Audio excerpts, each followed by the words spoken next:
What's up, family? How y'all doing? Now look, one thing I want to explain to you guys, right? And I know a lot of people been pushing this narrative for a long time, right? And they not wrong.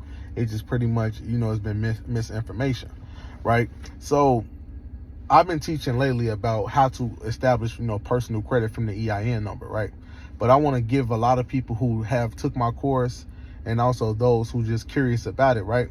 I do not advise anyone to use the 98 number or the 9 number, right? Now, plenty of people ask me, man, I thought you said you could use any EIN number, right?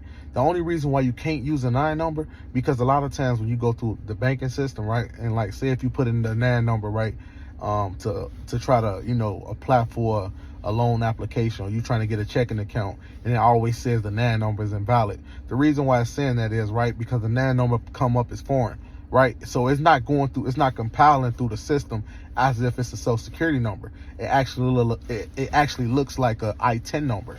And by it looking like an I-10 number and a foreign number, the banks is not going to necessarily process it online. That's why a lot of times they'll tell you come to the branch. Now, using the I-10 number is not more sufficient than using a social in a sense, right? And the reason why it's not, way more easier with an I-10 number, because banks is less likely to approve you for credit with an I-10 number, and they more likely to approve you for credit with a social.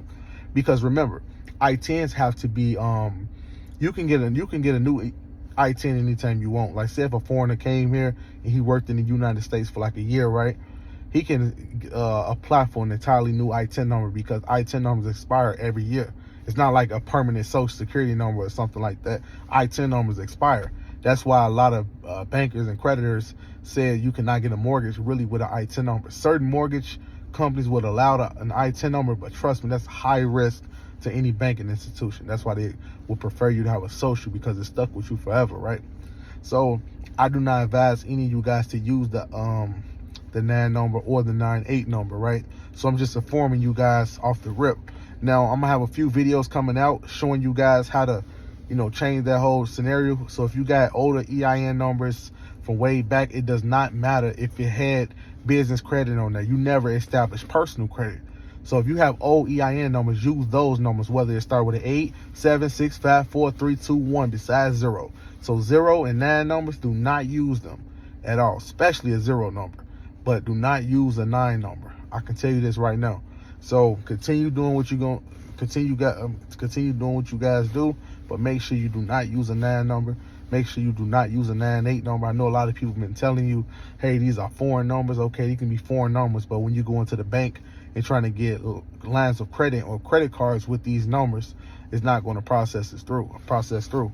So honestly, the best way to use a 9 number is if you have a corporation and that's your employee identification number for the business. But as far as being your social security number for a personal grantor, it's not going to go through the system. So please, if you guys get a 9 number, do not use that number to establish personal credit. There will be a lot of hiccups down the way. I'm out.